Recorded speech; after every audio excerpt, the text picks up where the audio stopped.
नमस्कार दोस्तों, स्वागत है आप सभी का SCS एकेडमी में। मेरा नाम है पंकज शर्मा और दोस्तों हमारे इस YouTube चैनल पर मैं डिस्कस करता हूं आप लोगों के साथ MPPSC प्रीलिम्स के सिलेबस को। दोस्तों MPPSC प्रीलिम्स के सिलेबस पर लगातार हमारी लेक्चर श्रृंखला चल रही है। एग्जाम को टारगेट करके हम एक एक यूनिट को डिटेल में डिस्कस कर रहे हैं टॉपिक वाइज। अगर हम यहाँ थोड़ा देखें हमारे लेक्चर सीरीज को, तो आपको PSC में टोटल 10 यूनिट देखने को मिलते हैं। कितने यूनिट? 10 यूनिट। और ये 10 यूनिट जो है, इससे आपको एग्जाम में 100 प्रश्न देखने को मिलेंगे। क्लियर है? और एक प्रश्न जो आपका होगा वो 2 अंक का होगा। मतलब PSC प्रीलिम्स में जो GS का पेपर होता है, पेपर नंबर 1, वो आपका कितने अंक का होगा दोस्तों? 200 अंक का होगा। अब यहां पर जिस हिसाब से पेपर का पैटर्न है, सिलेबस को अलग अलग डिस्ट्रीब्यूट किया गया यूनिट में, तो यहां 10 यूनिट जो है, इसमें प्रत्येक यूनिट से आपको कितने प्रश्न देखने को मिलेंगे? 10 प्रश्न देखने को मिलेंगे। और ये 2 नंबर का एक प्रश्न होगा, मतलब प्रत्येक यूनिट से आपको 20 अंक आएगा। अगर हम हमारी इस तैयारी को देखें तो हमने हमारे इस YouTube चैनल पर अभी तक कौन कौन सी यूनिट, अगर हम देखें यूनिट नंबर 1, इसमें इतिहास का सिलेबस दिया गया है, इसको हम लोगों ने कंप्लीट कर लिया है।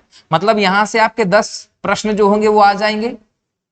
इसके बाद हम देखें यूनिट नंबर 3, जिसमें भूगोल का सिलेबस दिया गया है, इसको हमने क्वेश्चन आंसर के फॉर्म में तैयार किया है। तो यहां से आपके 10 प्रश्न जो है वो आ जाएंगे दोस्तों। इसके बाद हम लोगों ने यहां डिस्कस किया है यूनिट नंबर 5, इसमें आपको संविधान के टॉपिक देखने को मिलेंगे। तो यहां से भी आपको 10 प्रश्न आ जाएंगे दोस्तों।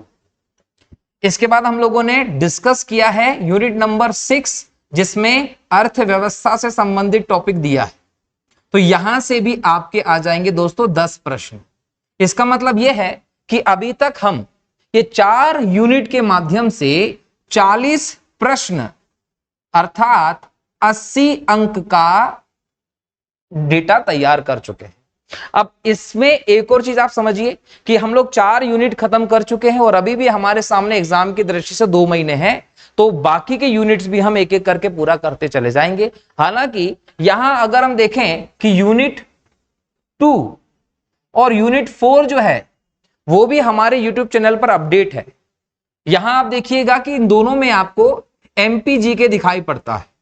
तो MPGK को लेकर भी मैंने क्वेश्चन आंसर्स के फॉर्म में लगभग 50 लेक्चर्स अपलोड कर रखे हैं आप लोगों के लिए। तो अगर आप ये सारे लेक्चर देख लेते तो यूनिट नंबर 2 और 4 भी आपका कंप्लीट हो जाता है।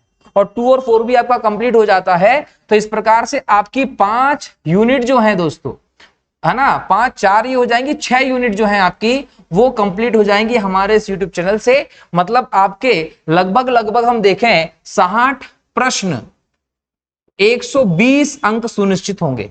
तो ये इस प्रकार से 6 यूनिट हम कवर कर चुके हैं हमारे इस YouTube चैनल पर। और इन 6 यूनिट्स के जो लेक्चर हैं वो YouTube चैनल पर अलग अलग प्लेलिस्ट के माध्यम से दोस्तों मौजूद हैं। आप उनको देखिए और आपकी तैयारी करिए। अब हमारे सामने लगभग 4 यूनिट दिखाई पड़ती है, जिसमें से unit number 8 current affair based है। उसके अलावा 3 यूनिट बचती है। 3 यूनिट जो है दोस्तों, उसमें यूनिट नंबर 7, 9 और 10 हमें देखना है। करंट अफेयर के तो अलग अलग लेक्चर चलते हैं, तो वहां से आप करेंगे। उस पर हम लोग इकट्ठी एक क्लास लेंगे जिसमें हम लोग पूरे साल भर का करंट अफेयर एक साथ बता देंगे, तो आपका वो यूनिट कंप्लीट हो जाएगा। अब यहाँ पर 7, 9 और 10 नंबर की जो यूनिट बच रही है, उसमें हम आज से हमारे इस लेक्चर सीरीज में नई यूनिट शुरू कर रहे हैं। और वो नई यूनिट कौन सी है दोस्तों? Unit number 10। इकाई 10 जो है उसको हम आज से शुरू कर रहे हैं। और इकाई 10 को हम लोगों ने अलग अलग मॉड्यूल में अलग अलग तरीके से बांटा है। इसका क्या क्या चीजें हम लोगों को पढ़ना है, किस हिसाब से पढ़ना है, वो सब चीजें मैं आज आपको बताऊंगा। और इसका शुरू भी हम आज से ही करने वाले हैं। ठीक है, आप लगातार लेक्चर सीरीज से बने रहिएगा। इकाई 10 में क्या दिया है? मध्य प्रदेश की जनजातियां। मध्य प्रदेश की जनजातियां, और इसके संदर्भ में आपको क्या क्या पढ़ना है? इनकी विरासत के बारे में पढ़ना है आपको, इनकी लोक संस्कृति के बारे में पढ़ना है आपको, और इनकी लोक साहित्य के बारे में पढ़ना है। तो मध्य प्रदेश की जनजातियां, उनकी विरासत, उनकी लोक संस्कृति, उनके लोक साहित्य के बारे में आप 10वीं यूनिट में पढ़ेंगे। और 10वीं यूनिट में हम सबसे पहले ये देख लेते हैं कि क्या क्या टॉपिक दिए गए हैं जो हम पढ़ने वाले हैं। तो इसको मैं सिलेबस को दो तरीके से आपको बता रहा हूं। एक तो ये सिलेबस एज इट इज जैसे कि आयोग ने अपने नोटिफिकेशन में दिया है रूल बुक में। यहां पर क्या है कि पहला टॉपिक जो दिया है उसमें कहा है कि मध्य प्रदेश की जनजातियों का भौगोलिक विस्तार, जनजातियों से संबंधित संवैधानिक प्रावधान। इसके बाद सेकंड है मध्य प्रदेश की प्रमुख जनजातियां, विशेष पिछड़ी जनजातियां, घुमंतू जनजातियां, जनजातियों के कल्याण के लिए सरकार की योजनाएं। तीसरा है दोस्तों मध्य प्रदेश की जनजातीय सांस्कृतिक परंपराएं, विशिष्ट कलाएं, त्योहार, उत्सव, भाषा, बोली और साहित्य। चौथा जो टॉपिक है इसमें है मध्य प्रदेश की जनजातियों का भारत के स्वतंत्रता आंदोलन में क्या योगदान है वो देखना है। फिर राज्य के प्रमुख जनजातीय व्यक्तित्व के बारे में चर्चा करना है। इसके बाद जो है वो नेक्स्ट है आपका पांचवा, मध्य प्रदेश में जनजातियों से संबंधित प्रमुख संस्थान, संग्रहालय और प्रकाशन देखना है। और लास्ट है छठा, मध्य प्रदेश की लोक सांस्कृतिक एवं लोक साहित्य के बारे में बात। तो ये आपको 6 टॉपिक जो है वो मध्य प्रदेश लोक सेवा आयोग के द्वारा दिए गए सिलेबस में है। लेकिन हम जब इस सिलेबस को पढ़ेंगे तो वो तरीका हमारा होगा। सिलेबस हम यही पूरा कवर करेंगे, लेकिन हमारे तरीके से पहले कौन सा टॉपिक पढ़ना है, फिर कौन सा टॉपिक पढ़ना है, फिर कौन सा टॉपिक, वो हम निर्धारित करेंगे एक लिंक में, है ना। ये सिलेबस में थोड़ा सा लिंक जो है वो थोड़ा सा गड़बड़ है, हम लिंक के हिसाब से देखेंगे। तो हम किस प्रकार से तैयारी करेंगे, तो हम सबसे पहले बात करेंगे कि मध्य प्रदेश में जो जनजातियां हैं, है ना, मध्य, ये थोड़ा सा गलत टाइप हो गया है तो याद रखिएगा, मध्य प्रदेश में जो जनजातियां हैं इन जनजातियों से संबंधित संवैधानिक प्रावधान देखेंगे। सबसे पहले संवैधानिक प्रावधान, संविधान में जनजातियों को लेकर कहां कहां किस किस प्रकार की व्यवस्था की गई, हम पहले उसको देखेंगे।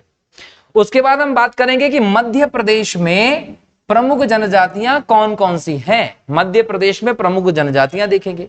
और मध्य प्रदेश में जनजातियां जब देखेंगे तो उन जनजातियों में हम सामान्य जनजाति की बात करेंगे, पिछड़ी जनजाति की बात करेंगे, अति पिछड़ी जनजाति की बात करेंगे और घुमंतू जनजाति की बात करेंगे। मतलब हम जनजातियों में ये चारों कैटेगरीज को देखने वाले, कौन कौन सी इसमें आती हैं हम उसको भी देखने वाले। क्लियर है। साथ साथ हम ये भी देखने वाले हैं कि मध्य प्रदेश में सहित भारत में कौन सी जनजाति कहां कहां पाई जाती। फिर हम मध्य प्रदेश की विशेष जनजातियों पर चर्चा भी करेंगे।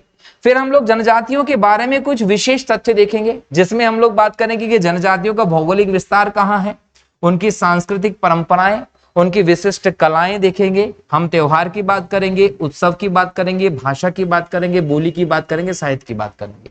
एक्चुअल में ये वाला टॉपिक हम लोग कैसे डिस्कस करने वाले हैं, हम लोग यहां पर ऐसे डिस्कस करेंगे जैसे मान लीजिए कि हम लोग जनजाति का नाम लिखते हैं भील। अब ये जो भील जनजाति है हम इसको पूरा डिस्कस करेंगे। भील जनजाति का भौगोलिक विस्तार क्या है, भील जनजाति की सांस्कृतिक परंपराएं क्या है, भील जनजाति की कलाएं क्या है, भील जनजाति में क्या त्योहार होते हैं, क्या उत्सव मनाते हैं, क्या भाषा बोलते हैं, तो इसके बारे में हम पूरा डिटेल देख लेंगे। उसके बाद हम ऐसी गोंड जनजाति के बारे में देखेंगे, ऐसे हम बेगा जनजाति के बारे में देखेंगे। एक एक करके समस्त जनजाति को हम लोग पढ़ेंगे, जिसके अंतर्गत आपके सारे के सारे टॉपिक कवर हो जाएंगे, है ना। हम उस तरीके को नहीं ले जा रहे हैं जो सामान्य तौर पर आप हर जगह देख रहे होंगे। हर एक व्यक्ति कुछ इस प्रकार से डिस्कस कर रहा है कि उसने क्या किया, जनजातियों की संस्कृति एक साथ बता दी, गोंड में ये चलती है, बेगा में ये चलती है, भील में ये चलती है। इससे आपको डेटा याद करने में समस्या होगी। हम लोग क्या कर रहे हैं, एक एक जनजाति का संपूर्ण अध्ययन करेंगे, है ना, जिससे कि आपको डेटा में कंफ्यूजन नहीं होगा और आप अच्छे तरीके से उसको याद कर सकते हैं। इसके बाद हम बात करेंगे कि स्वतंत्रता आंदोलन में जनजातियों का क्या योगदान रहा है। जनजातियों के मध्य प्रदेश राज्य से संबंधित प्रमुख व्यक्तित्व को देखेंगे। हम यहाँ पर भील जनजाति हो या बैगा जनजाति हो, इनमें किन किन लोगों के व्यक्तित्व ऐसे हैं, भले वो टांटिया भील की बात करें, भीमा नायक की बात करें ना, सभी के बारे में हम लोग डिटेल में बात करेंगे। फिर हम लोग ये देखेंगे कि जनजातियों के कल्याण के लिए सरकार कौन कौन सी योजनाएं चला रही है। साथ ही मध्य प्रदेश में जनजातियों के लिए कौन कौन से संस्थान हैं, कौन कौन से संग्रहालय हैं, क्या इनके प्रकाशन की व्यवस्था, इनको भी देखा जाएगा। और फिर बाद में देखेंगे कि मध्य प्रदेश की लोक संस्कृति और लोक साहित्य की क्या व्यवस्था है। ये एक अलग टॉपिक हो गया दोस्तों। तो इस प्रकार से हम लोगों ने पूरे सिलेबस को 8 अलग अलग मॉड्यूल में डिवाइड किया है और एक एक मॉड्यूल को हम लोग डिस्कस करते चले जाएंगे। क्लियर? लगातार आप लोग हमारी इस लेक्चर सीरीज से देखते रहिएगा। ऐसे लोग जो हमारे इस यूट्यूब चैनल से पहली बार जुड़े हैं, पहली बार वो मुझे देख रहे हैं, चैनल को सब्सक्राइब करके बेल आइकन पर क्लिक कर दीजिएगा। जैसे ही हम इस पर अगले लेक्चर अपलोड करते जाएंगे आपको नोटिफिकेशन मिलता चला जाएगा। अब इस सिलेबस पर जब हम लोगों ने देखा है तो पहला सिलेबस क्या है? संवैधानिक प्रावधान। मध्य प्रदेश की जनजातियों के संवैधानिक प्रावधान को हम यहां देखने वाले हैं। जब हम संवैधानिक प्रावधान की बात करेंगे दोस्तों, तो यहां आप लोगों को देखना है कि सबसे पहले तो हम ये देखें कि जनजाति किसे कहते हैं। ये पहला टॉपिक है हमारा, संवैधानिक प्रावधान जनजातियों के। तो यहां हम लोग पहले अगर ऐतिहासिक पृष्ठभूमि को देखें तो 1931 की जनगणना कहती है कि बहिष्कृत और आंशिक रूप से बहिष्कृत क्षेत्रों में रहने वाली पिछड़ी जातियों को आप जनजातियों के तौर पर मानते हैं। ये 1931 की जनगणना में आधार बनाया गया था। क्लियर? और पहली बार 1935 का जो अधिनियम रहा उसके माध्यम से प्रांतीय विधानसभाओं में पिछड़ी जनजातियों के प्रतिनिधित्व को शामिल किया गया था। ये इसकी ऐतिहासिक पृष्ठभूमि, ये ध्यान रखिएगा।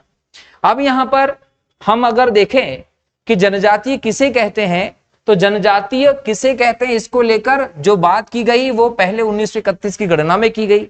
लेकिन जब हम देखें कि संविधान बना तो संविधान में जनजातियों की परिभाषा, जनजातियों की जो परिभाषा है वो आर्टिकल 366 के क्लॉज 25 में दी गई है। आपसे एग्जाम में पूछेगा कि अनुसूचित जनजाति की परिभाषा या अनुसूचित जनजाति किसे कहते हैं, ये संविधान में कहां दिया गया है? तो भारतीय संविधान के आर्टिकल 366 के क्लॉज 25 में यह वर्णित है कि किसे आप अनुसूचित जनजाति कहते हैं। यहां पर क्लियर कहा गया है कि अनुच्छेद 342 के अंतर्गत जिनको राष्ट्रपति जनजाति के तौर पर अधिसूचित कर देगा या सूची में शामिल कर लेगा वही अनुसूचित जनजाति माने जाएंगे। मतलब साधारण तौर पर आर्टिकल 366 का क्लॉज 25 ये बताता है कि जो जातियां एसटी के रूप में संविधान में शामिल हैं,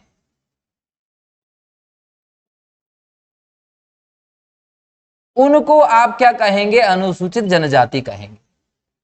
क्या रूप होगा, क्या रंग होगा, कहां रहेंगे उसके आधार पर नहीं। जिनको राष्ट्रपति महोदय अनुसूचित जनजाति की सूची में अनुच्छेद 342 के अंतर्गत शामिल कर लेंगे, जो लिस्ट में होंगी वही अनुसूचित जनजाति मानी जाएंगी, ऐसा कहा गया है। मतलब और कोई परिभाषा नहीं कहा गया। अब साधारण तौर पर आपसे कोई पूछता है कि अनुसूचित जनजाति किसे कहेंगे, तो आप क्या कहेंगे कि भाई आधुनिक शहरी सुख सुविधाओं से दूर, वन में जंगलों में अपने अलग संस्कृति, अपनी अलग शैली, अपनी अलग विरासत को संजोए हुए जो लोग रहते हैं उन्हें आप आदिवासी समूह या जनजाति के तौर पर जानते हैं, ये आप कह सकते हो। लेकिन संविधान क्या कहता है? संविधान कहता है 366 क्लॉज 25 में कि अनुसूचित जनजाति उसको माना जाएगा जिसको लिस्ट में आर्टिकल 342 के अधीन राष्ट्रपति महोदय ने शामिल कर लिया। जो लिस्ट में है वो है एसटी वाला, जो नहीं है वो एसटी का नहीं होगा। अब अनुच्छेद 342 के तहत किसी भी जाति को अनुसूचित जनजाति के तौर पर शामिल करने की क्या प्रक्रिया है? तो यहां पर 342 क्लियर कहता है कि राष्ट्रपति किसी भी राज्य के राज्यपाल के परामर्श से उस राज्य की किसी जाति को अनुसूचित जनजाति के तौर पर शामिल कर सकता है, घोषित कर सकता है। तो यहां पर एसटी को घोषित करने का काम कौन करेगा? राष्ट्रपति महोदय करते हैं। अब मैं आपको इसकी पूरी प्रोसेस बताता हूं ये कैसे होता है। देखिए, अंतिम निर्णय किसका होगा? राष्ट्रपति का निर्णय होता है। ये राष्ट्रपति का निर्णय अंतिम होता है, मतलब यही घोषणा करते हैं कि कौन सा समूह अनुसूचित जनजाति की लिस्ट में शामिल होगा, कौन सा नहीं होगा। क्लियर है? अब किसे घोषित करेंगे ये किस पर निर्भर कर रहा है? तो राज्य के राज्यपाल पर। ठीक है? क्या होता है कि कोई भी जाति समूह किसी न किसी राज्य का निवासी होगा।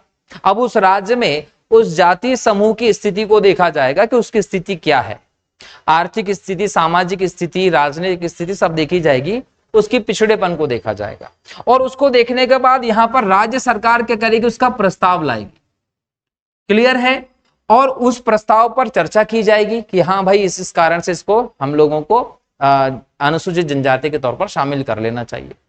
ऐसा करने के बाद जो राज्य में एसटी का मंत्रालय होगा उस मंत्रालय के पास ये चीजें भेजी जाएंगी और यहां से ये जानकारी जाएगी किसके पास, महापंजीयक के पास। महापंजीयक का निर्णय होगा देश के, ये महापंजीयक के निर्णय की मंजूरी हो जाएगी। इसके बाद ये जो होगा महापंजीयक के निर्णय के बाद ये जो होगा ये हमारे देश में जो राष्ट्रीय अनुसूचित जनजाति आयोग होगा, जो अनुसूचित जनजाति आयोग होगा उस आयोग के पास प्रस्ताव जाएगा। उस आयोग की सहमति मिलने के बाद ये केंद्रीय स्तर पर जो कैबिनेट है उसके पास ये जाएगा।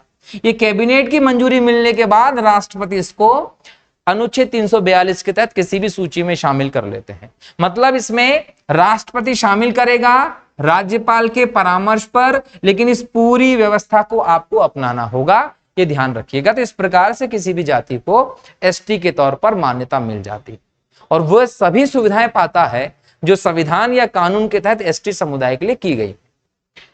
आर्टिकल 338A एक और व्यवस्था करता है, इसके तहत बोला गया है राष्ट्रीय अनुसूचित जनजाति आयोग। एक्चुअल में पहले क्या था, हम बात करें 89वें संशोधन 2003 से पहले, ये संशोधन 89वां जो था वो 2003 में हुआ। अगर इसके पहले देखें हम लोग तो भारतीय संविधान में केवल अनुच्छेद 338 ही मिलता था। ये अनुच्छेद 338 जो था ये एससी के लिए और एसटी के लिए एक कॉमन आयोग की बात करता था, दोनों के लिए एक आयोग होगा, ये व्यवस्था थी। लेकिन देखा गया कि दोनों समूह की बहुत बड़ी पॉपुलेशन हमारे देश में रहती है, तो ऐसे में दोनों के हितों को देखते हुए कहीं ना कहीं व्यवस्था को अलग करना चाहिए। 89वां संशोधन लेकर आए 2003 में, जब अटल बिहारी वाजपेयी जी देश के प्रधानमंत्री थे और इस संशोधन को पास किया गया।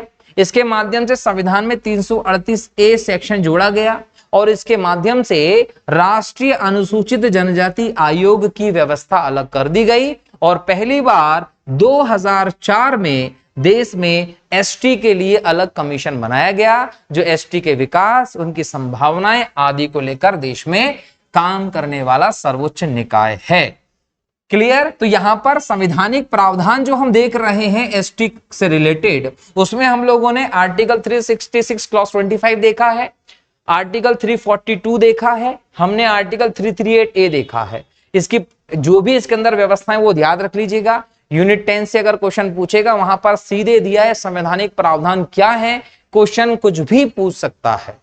ठीक है दोस्तों, चलिए अगला देखें तो आर्टिकल 350 भी एसटी के लिए प्रावधान करता है भारत के संविधान में। क्या कहता है? इनकी विशिष्ट भाषाएं, इनकी लिपि, इनकी संस्कृतियां के संदर्भ में इनको अधिकार दिए गए। इनको ये अधिकार दिए गए हैं कि इनकी भाषा, संस्कृति, लिपि को ये संरक्षित करके रख सके, तो ये अनुच्छेद 350 कहता है। अनुच्छेद 330 जो है वो इनके प्रतिनिधित्व को लेकर बात करता है, इनके राजनीतिक अधिकारों को लेकर बात करता है। कैसा? कि लोकसभा में सीटों का आरक्षण किया जाएगा, लोकसभा में सीटों का आरक्षण किया जाएगा। तो एसटी समुदाय के लिए लोकसभा में 47 सीटें आरक्षित हैं, ये ध्यान रखिएगा। तो ये सीटों का आरक्षण अनुच्छेद 330 के तहत किया गया दोस्तों, अनुच्छेद 330 के तहत। वहीं अगर हम देखें अनुच्छेद 337, ये राज्य विधानमंडलों में, मतलब जो विधानसभा होती है, यहां एसटी समुदाय के लोगों की सीटों के आरक्षण की बात करता है। और हम मध्य प्रदेश में अगर देखें तो 47 सीटें जो हैं वो एसटी समुदाय के लिए आरक्षित हैं। ये आरक्षण जो है ना दोस्तों, ये उनकी जनसंख्या के अनुपात में है, जनसंख्या के अनुपात में है। तो जिस राज्य में जैसी जनसंख्या होगी उतनी सीटें आरक्षित होंगी। मध्य प्रदेश में 21% जनसंख्या एसटी समुदाय की है, इसलिए मध्य प्रदेश में लगभग 47 सीटें जो हैं वह एसटी समुदाय के लिए आरक्षित हमें दिखाई पड़ती है। देश की कुल जनसंख्या में हम देखें 8% के आसपास एसटी समुदाय है, तो उनकी जनसंख्या के अनुपात में देश में भी एसटी समुदाय के लिए सीटें आरक्षित की गई हैं लोकसभा के अंतर्गत। बराबर है। चलिए इसके बाद आर्टिकल 15 क्लॉज 4 देखना होगा। आर्टिकल 15 क्या कहता है, पहले तो वो आपको पता होना चाहिए। आर्टिकल 15 कहता है कि बिना जाति धर्म भेदभाव के व्यवस्था की जाएगी, मतलब कि किसी भी आधार पर हमारे देश में लोगों के साथ भेदभाव नहीं किया जाएगा। क्लियर है। अब इस भेदभाव के अंत के बाद आर्टिकल 15 का क्लॉज 4 कहता है कि विभिन्न पिछड़े समुदाय एसटी एससी वर्ग के लोगों के लिए विशेष प्रावधान किए जा सकते हैं। तो यहां से सामाजिक स्तर पर आरक्षण की व्यवस्था हम देख रहे हैं किसके लिए, एसटी एससी समुदाय के लिए। वहीं अगर हम देखें 16, आर्टिकल नंबर 16 कहता है लोक नियोजन में अवसर की समानता, नौकरियों में सभी को समान अवसर दिए जाएंगे, ऐसा आर्टिकल 16 कहता है। लेकिन आर्टिकल 16 का क्लॉज 4 जो है वो कहता है कि एसटी एससी समुदाय और जो पिछड़े वर्ग हैं उनको नौकरियों के संदर्भ में आरक्षण की व्यवस्था की जा सकती है। तो इनके लिए आरक्षण का जो प्रावधान है वो 16 क्लॉज 4 में है, ये भी ध्यान रखना है आप लोगों को। वैसे ही आर्टिकल नंबर 46 आप लोगों को ध्यान रखना है, यहां पर 15 और 16 जो है ये मौलिक अधिकार के अंतर्गत है। क्लियर है, मौलिक अधिकार के सेक्शन में डाला गया है आरक्षण 15(4) और 16(4) के अंतर्गत। वहीं अनुच्छेद 46 कहता है एसटी एससी वर्ग के जो क्षेत्र हैं, अनुसूचित जनजाति के जो क्षेत्र हैं, यहां पे आपको शिक्षा, उनके आर्थिक हितों को बढ़ाने के लिए काम करना पड़ेगा। ये नीति निर्देशक तत्वों के अंतर्गत हमें आर्टिकल 46 भी दिखाई पड़ता है, जो भारत में अनुसूचित जनजातियों के लिए विशेष प्रावधान करता है। तो हमने यहां पर क्या देखा, 350, 330, 337, 15(4), 16(4) और आर्टिकल 46। ऐसे ही आर्टिकल 243 का क्लॉज डी जो है वो कहता है पंचायतों में भी आरक्षण दिया जाएगा। 243 क्लॉज टी नगर पालिकाओं में आरक्षण की व्यवस्था करता है। इसके अलावा भारतीय संविधान के अनुसूची 5 और अनुसूची 6 एसटी एससी समुदाय के लिए विशेष प्रबंधन करती है। अनुसूची नंबर 5 अनुसूचित जनजाति के क्षेत्रों के प्रशासन और उनके नियंत्रण के संदर्भ में प्रावधान करती है। प्रशासन प्लस नियंत्रण किसके संदर्भ में, अनुसूचित क्षेत्रों के संदर्भ में, ठीक है। और अनुसूची नंबर 6 जो है वो खासकर अत्रि मेमी, असम, त्रिपुरा, मेघालय, मिजोरम के जनजातीय क्षेत्रों के प्रशासन के बारे में, नियंत्रण के बारे में उपबंध करता है। तो आर्टिकल नंबर 243 डी, 243 टी और अनुसूची 5, 6 सीधे सीधे जनजातियों के लिए विशेष प्रावधान करते हैं। तो ये तो सबके सब हम लोगों ने संवैधानिक प्रावधान देख लिए हैं। एक एक प्रावधान को आप लोग लिख लीजिएगा, रट लीजिएगा, क्योंकि सीधे आपके सिलेबस में लिखा है संवैधानिक प्रावधान, क्वेश्चन जरूर पूछने वाला है, ठीक है। संवैधानिक के अलावा कुछ वैधानिक प्रावधान भी आपको पता होना चाहिए, जैसे कि अस्पृश्यता के विरुद्ध नागरिक अधिकार संरक्षण अधिनियम 1955 बनाया गया है। क्लियर है। अनुसूचित जनजाति और अनुसूचित जनजाति अत्याचार निवारण अधिनियम 1989 में बनाया गया है। पंचायत उपबंध अनुसूचित क्षेत्रों तक विस्तार के लिए पेशा अधिनियम बनाया गया 1996 में। और अनुसूचित जनजाति और अन्य पारंपरिक वन निवासियों के लिए वन अधिकारों की मान्यता के लिए 2006 में अधिनियम बनाया गया है। तो ये अधिनियम वैधानिक प्रावधान है जो एसटी समुदाय के लिए हमारे देश में किए गए हैं। यहां पर पेशा अधिनियम जो है दोस्तों, ये क्वेश्चन लेकर आता है एग्जाम में। तो ये पेशा अधिनियम क्या है, ये एक पंचायत उपबंध अनुसूचित क्षेत्रों तक विस्तार विधेयक रहा। इंग्लिश में इसको कहते हैं the provisions on the panchayat extension to the schedule areas bill. तो यहां पर आप इसको देखिएगा, इसका जब आप फुल फॉर्म निकालते हैं तो ये पेशा बन जाता है। इसका मतलब ये है कि ये पेशा अधिनियम आया है। और पेशा अधिनियम जो है दोस्तों, ये आया है भूरिया समिति की सिफारिश पर। इसको रट लीजिए।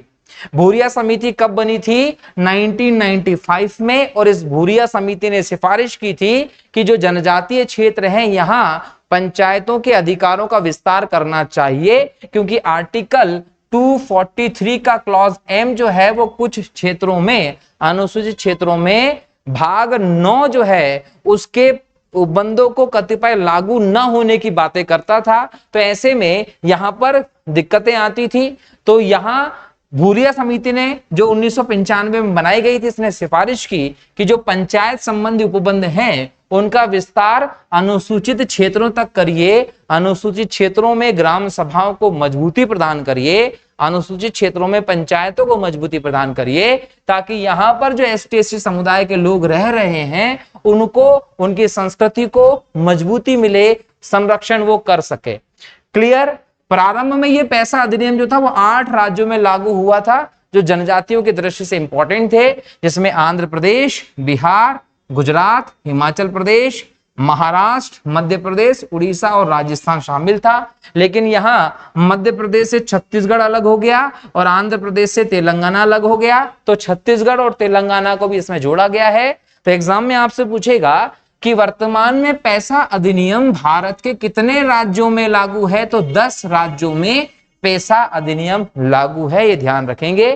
पैसा अधिनियम का उद्देश्य क्या रहा है? इसका उद्देश्य रहा है आदिवासी समुदायों, अनुसूचित क्षेत्रों के निवासियों के अधिकार को स्वशासन की अपनी प्रणालियों के माध्यम से स्वयं को शासित करने के लिए मान्यता देना। सीधे तौर पर अगर मैं कहूं तो इसका मतलब है कि अनुसूचित क्षेत्रों में रहने वाले लोगों को अपने व्यवस्था को प्रबंधित करने, यहाँ ग्राम सभाओं के अधिकारों को, यहाँ पंचायत के अधिकारों को व्यवस्थित तरीके से उपलब्ध कराने, इनको सुदृढ़ करने की जरूरत है, ताकि ये लोग स्वयं से अपना विकास कर सकें।